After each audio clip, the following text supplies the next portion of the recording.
अस्सलाम वालेकुम। उम्मीद करती हूँ आप सब खैरियत से होंगे, खुशबाश होंगे, मज़े में होंगे इंशाल्लाह। और आप देख रहे हैं उम्मे ऐमन फूड। और यहाँ मैं आज आपको बनाना सिखाऊंगी मैंगो से बनने वाली जो मिठाई है ना, जिसे हम बर्फ़ी भी कह सकते हैं, हलवा भी कह सकते हैं। दोनों तीनों तरीके आपके साथ शेयर करूँगी। अगर आप हलवा बनाना चाहें तो कैसे बना सकते हैं, और यहाँ पर इससे बर्फ़ी भी बन जाएगी। तो चलिए बनाना शुरू करते हैं। बिस्मिल्लाहिर्रहमानिर्रहीम। तो यहाँ पर सबसे पहले हम ले लेंगे चीनी ले लेंगे 1 कप। कप के हिसाब से आपको तमाम चीज़ें बताऊँगी ताकि आपके लिए आसानी हो जाए। और आप कप के हिसाब से जो है ना, यानी कि आपके घर में जो भी आपके पास कप हो उसी हिसाब से आपने ये तमाम चीज़ें लेनी है। तो यहाँ पर 2 आम का जो पल्प है ना, वो मैंने निकाल लिया इस तरह क्यूब्स बना के। और रफली आप निकाल लीजिए, कोई मसला नहीं, ज़रूरी नहीं कि क्यूब्स बनाने आपने। तो 2 कप के बराबर मैंने मैंगो डाल दिया है, 1 कप के बराबर चीनी डाल दी है, और हाफ़ कप के बराबर ये टेट्रा पैक क्रीम है मेरे पास, जो मैंने हाफ़ डाल दी है इसके अंदर। इन तीनों को जो है ना, बग़ैर पानी के आपने इस तरह पेस्ट बना लेना है। इन तीनों को आपने पीस लेना है। और क्रीम डालने से बड़ी अच्छी इसमें शाइनिंग आ जाती है, सॉफ्टनेस आ जाती है, और बहुत ही क्रीमी मज़ा आता है इस मैंगो बर्फ़ी के अंदर। तो इन तीनों को हमने खूब अच्छा सा बीट कर लिया है यहाँ पर। और यहाँ पर ये हमारा पल्प जो है वो तैयार हो चुका है। अब आ जाते हैं चूल्हे की तरफ। तो आपने सबसे पहले इन तीनों चीज़ों को खूब अच्छा सा पीस लेना है बग़ैर पानी के। उसके बाद फिर हम इसको डाल देंगे एक कढ़ाई के अंदर। और यहाँ पर डालने के बाद हमने इसको कुक करना है, यानी कि हमने इसको पकाना है, और खूब अच्छा सा पकाना है ताकि जो पानी है ना मैंगो का, वो यहाँ पर ड्राई हो जाए। जो चीनी का अपना पानी है वो भी यहाँ पर ड्राई हो जाए। तो आप देख सकते हैं इसका कलर भी काफ़ी लाइट हो चुका है, क्योंकि जो क्रीम डाली है हमने और चीनी है इसके साथ, तो उससे कलर इसका काफ़ी लाइट हो चुका है। और पकते पकते मज़ीद ये लाइट हो जाएगा, तो इसलिए आगे हमने इसका फूड कलर का इस्तेमाल करना है। चूल्हा मैंने कर लिया है ऑन, और इसे पकाते रहेंगे मुस्तकिल, आपने चमचा चलाते रहना है। और आप देख सकते हैं ये मैंने ऑरेंज फूड कलर 2 चुटकी के बराबर ही डाला है इसके अंदर, ताकि जो मैंगो का जो कलर है ना वो अपनी जगह पे कायम रहे और खाने वालों को मज़ा आ जाए। और यहाँ पर आप देख सकते हैं खूब अच्छा सा मिक्स कर लिया, और बेहतरीन इसका कलर जो है ना मैंगो का वो आ चुका है। यहाँ पर ये ऑप्शनल है, नहीं भी डालें तो भी कोई मसला नहीं है, डाल देंगे तो बस ये होता है कि आँखों को अच्छा लगता है। तो ये मैंगो मिठाई है, मैंगो की बर्फ़ी है, तो इसलिए मैंने थोड़ा सा फूड कलर का इस्तेमाल किया है।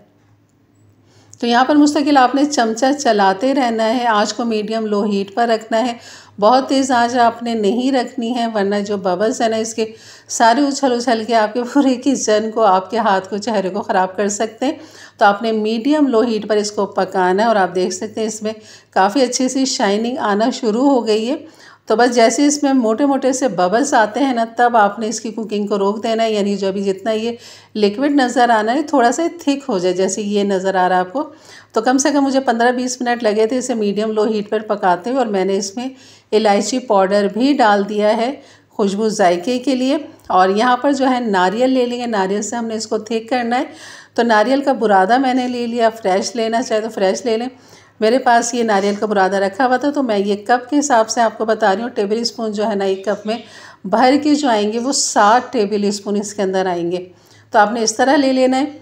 और इसी कप को हम एक डाल देंगे इसके अंदर, कम से कम जो आपने, मैं आगे बताती हूँ आपको मैंने कितना डाला है। तो अभी आप इसका कलर देख सकते हैं माशाल्लाह हमारी, ये देखिए काफ़ी अच्छा ये थिक हो चुका है, मोटे मोटे से बबल्स आ रहे हैं इसके अंदर।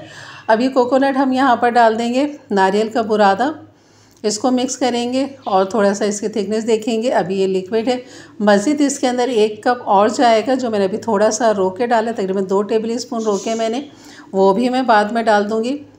क्योंकि यहाँ पर अभी हमने इसको पकाना है और थिक करना है इसे, क्योंकि जब तक ये पैंदा नहीं छोड़ देगा ना, तब तक आपने इसको पकाना है नारियल के बुरादे को आम के इस लिक्विड के साथ। तो देख सकते हैं मैंने 2 टेबल स्पून मज़ीद इसके अंदर डाले हैं, और बस मुस्तकिल आपने चमचा चलाते रहना है जब तक ये पैंदा नहीं छोड़ देता, इसमें चिकनाहट नहीं आ जाती, तब तक आपने इसको भूनते रहना है। अगर आपने सॉफ्ट नरम रखना है, जैसे कि मैंने रखा था, कि मैंने इसको थोड़ा सा नरम रखा है, ये बन गया आपका बेहतरीन हलवा। इस टाइम आप यहाँ पर जो है ना देसी घी डाल सकते हैं, और बादाम पिस्ते जो आप डालना चाहे वो डाल सकते हैं। तो ये हलवा तैयार है। अगर आपने बर्फ़ी बनानी है तो मज़ीद आपने इसको थिक करना है, और इसके अंदर इतनी क्वांटिटी के अंदर 3 कप जो है ना नारियल का बुरादा जा सकता है। अगर आपने थोड़ा थिक नारियल की बर्फ़ी बनानी है ना, तो वो आपने 3 कप इसके अंदर नारियल का बुरादा जाएगा। तो आप देख सकते हैं मैंने एक छोटी सी प्लेट ले लिया जिसमें मैंने ग्रीस कर लिया था और उसके अंदर ये तमाम मैंगो मैंने डाल दिया। इसके अंदर नारियल और मैंगो का जो मिक्सचर है हमारी बर्फ़ी का वो हमने डाल दिया है। तो जैसे ये ठंडा होगा तो इसकी फिर हमने कतलियाँ काट लेनी है। लेकिन ये प्लेट मुझे थोड़ी सी सही नहीं लग रही है। डाल तो दिया है मैंने, लेकिन दिमाग चल रहा था कि ये सही नहीं है। वजह ये है इसमें कि ये जो है ना अभी थोड़ा सा भी गर्म है ये।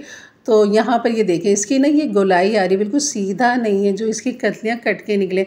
तो फिर ली मैंने इस तरह की ट्रे और इसके अंदर मैंने ये सारा ही पलट दिया, क्योंकि अभी ये गर्म है, बिल्कुल ठंडा नहीं हुआ है। तो मैंने फिर इसके अंदर सीधे ट्रे के अंदर थोड़ा सा बनाया इस तरह, ताकि इसकी जो कतलियाँ हैं ना वो थोड़ी थिक जो है ना निकलें और बिल्कुल बराबर से निकलें, आराम से निकलें।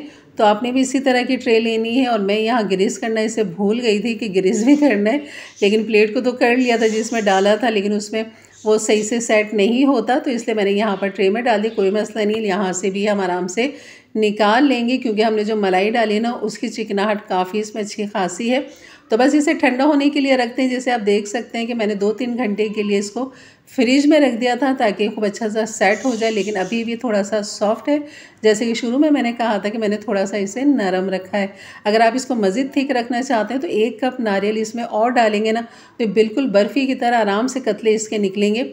और आप देख सकते हैं मैंने चमचे की मदद से इस तरह उठाया है और इनकी कतलियों को निकाला है और फिर हाथ से ही इनकी चकोर को जो है ना सेट किया है मैंने इस तरह। तो आप इस तरह बर्फ़ी बना सकते हैं। और ये देखें बहुत आराम से निकल रहा है, कोई मुश्किल नहीं है।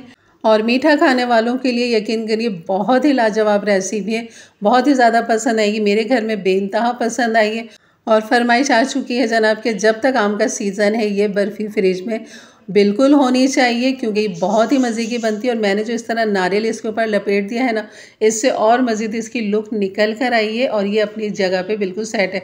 तो आप इसके इस तरह ये मतलब ये देखें, इस तरह मैंने लड्डू भी बना लिए, इस तरह चकोर भी बना लिए। आप कोई भी शेप इसको मर्ज़ी से आप दे सकते हैं, तिकोन भी दे सकते हैं, चकोर भी दे सकते हैं, और जो नमक पारा स्टाइल होता है ना वो भी आप दे सकते हैं बर्फ़ी का। तो ज़रूर बनाइए आप मेरे अंदाज से, मेरे तरीके से। मेरे चैनल पे नए हैं तो ज़रूर सब्सक्राइब करके जाइएगा। बेल के बटन को क्लिक कर लें, ऑल के बटन को प्रेस कर लें, ताकि मेरी वीडियो की नोटिफिकेशन हमेशा आपको सबसे पहले मिले। आपको ये रेसिपी कैसी लगी है तो ज़रूर अपनी राय का इजहार कीजिएगा और अपने फैमिली फ्रेंड में भी ज़रूर शेयर किया करें, ताकि उनके लिए आसानी पैदा हो और वो भी इस तरह की मज़ेदार सी रेसिपी अपने अपने प्यारों के लिए बना सकें। तो इंशाल्लाह मिलते हैं फिर एक अच्छी नई रेसिपी के साथ। तब तक के लिए इजाज़त दें। अपना बहुत सारा ख्याल रखें, दुआओं में याद रखें। अल्लाह हाफ़िज़।